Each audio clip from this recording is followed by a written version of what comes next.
নমস্কার, আশা করি সবাই ভালো আছেন। আমিও ভালো আছি। বর্ষার দিনে চারপাশে বৃষ্টি পড়ছে। যে জিনিসটা বলবো সেটা কিন্তু আপনারা আমাকে এবার ধরে মারবেন। সারাদিন বাড়িতে থাকলে 2 কাপ 3 কাপ, অফিসে গেলেও কাজের ফাঁকে ফাঁকে যেটা খান সেটা হলো চা। আমি হেলথ টিপস দিতে শুরু করেছি, অথচ চা নিয়ে বলবো না, এটা তো হবে না। এটা তো আমায় বলতেই হবে, তাতে আপনারা আমাকে যাই বলুন। চা নিয়ে আবার একটা মজার ছড়া লিখেছি, একটু ধৈর্য ধরে শুনবেন। ভালো লাগবে আমি আশা করব। ভালো লাগলে একটা লাইক দেবেন আর একটা কমেন্ট করবেন কিন্তু। হ্যাঁ, এটা কিন্তু আমার খুব ভালো লাগে। আপনারা যখন লাইক দেন আমার সত্যিই খুব ভালো লাগে। চা খাওয়া নিয়ে চলছে টাল বাহানা। চা খাওয়া নিয়ে চলছে টাল বাহানা। কি করে খাই ভেবে যে পাই না।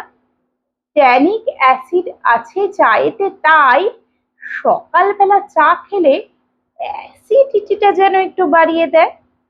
ট্যানিক অ্যাসিড আছে চায়েতে, তাই সকালবেলা চা খেলে অ্যাসিডিটিটা যেন একটু বাড়িয়ে দেয়। অ্যান্টি অক্সিডেন্ট আছে গ্রিন টিতে, বোঝো। অ্যান্টি অক্সিডেন্ট আছে গ্রিন টিতে, বোঝো। দুধ দিয়ে চা খেলে যা হবে নষ্ট। দুধ দিয়ে চা খেলে যা হবে নষ্ট। ট্যানিন বাধা দেয় আয়রন অ্যাবজর্পশনে। ট্যানিন বাধা দেয় আয়রন অ্যাবজর্পশনে। তাই কিছু খেয়ে চা খেও না, একটু অ্যাডজাস্ট করো মনে মনে। তাই কিছু খেয়ে চা খেও না, একটু অ্যাডজাস্ট করো মনে মনে।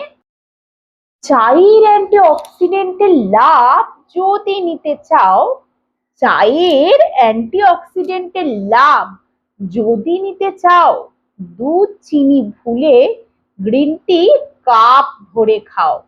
দুধ চিনি ভুলে ঘাস পাতার মতো, জানেন তো, ভালো না। কিন্তু গ্রিন টি কাপ ভরে খাও।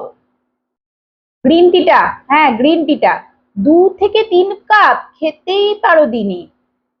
কি, কিন্তু দুধ চিনি বাদ দাও, শরীর থাকবে ফিনফিনে। দুধ চিনি বাদ দাও, শরীর থাকবে ফিনফিনে। গ্রিন টি বাড়াতে পারে রোগ প্রতিরোধ। গ্রিন টি বাড়াতে পারে রোগ প্রতিরোধ। ফ্লেভারের জন্য চা খাও, ভুলে স্বাদ করুক। কি বলে, ফ্লেভারের জন্য চা খাও, ভুলে স্বাদ করুক। স্বাদ করুককে ভুলে যাবেন? এটা কখনো হয়? একটু একটু অ্যাডজাস্ট করতে হবে। আসলে ব্যাপারটা কি জানেন তো, দুধ চিনি দিয়ে গাঢ় করে ফুটিয়ে চা যখন খাবেন, তখন চায়ের মধ্যে যে ট্যানিন, ট্যানিক অ্যাসিড, ট্যানিন এগুলো রয়েছে না, এগুলো আপনার কিন্তু শরীরের পক্ষে ক্ষতি করবে। চা কিন্তু ইটসেলফ আয়রন অ্যাবজর্পশনে বাধা দেয়, কিন্তু গ্রিন টি যদি আপনি 1 থেকে 2 কাপ খান, ওটা কিন্তু শরীরের পক্ষে সত্যিই ভালো। যে কোনো, মানে আমি বলছি না গ্রিন টি খেলে আপনি হু হু হু হু করে রোগা হয়ে যাবেন, আর দুধ দেওয়া চা খেলে আপনি হাতি হয়ে যাবেন, এটা কিন্তু দাবি আমি করছি না। কিন্তু শরীরের পক্ষে কিন্তু গ্রিন টি খুব ভালো। আপনি যদি অথেন্টিক গ্রিন টি একটুখানি দেখবেন ফ্লেভারে, ধীরে ধীরে, এগুলো সব অভ্যেসের ব্যাপার, জানেন তো, একটু অভ্যেস করলেই দেখবেন এগুলো খেতে পারছেন। দুধ চিনি দেওয়া চায়ে কিন্তু অ্যাসিডিটিটা বাড়ে, সেটার কোনো উপকার নেই, ওটা নেশা। ওটা নেশার জন্য আমরা খাই। কখনো খাবেন না তা নয়, সবাই সবকিছু, আমি তো বলছি আমি নিজেই খেয়েছি, আমি সবকিছু খাই, আমি সবকিছু খেয়েই রোগা হয়েছি। খুব মাঝে মধ্যে যেদিন পারছেন না কন্ট্রোল করতে, নিজের খুব ইচ্ছা হলো, সেদিনকে 1 কাপ 1 কাপ আপনি খেলেন, 1 কাপই খাবেন, 1 কাপ আর যোগ করবেন না তার সাথে। 1 কাপ একটু দুধ দিয়ে চা খেলেন। তাছাড়া বাড়িতে রোজ গ্রিন টি খাওয়ার চেষ্টা করুন। আমার এই মজার ছড়াটা আপনাদের ভালো লাগলে একটু লাইক করবেন, কমেন্ট করবেন আর আমাকে একটু এগিয়ে যেতে সাহায্য করবেন। নমস্কার, টাটা।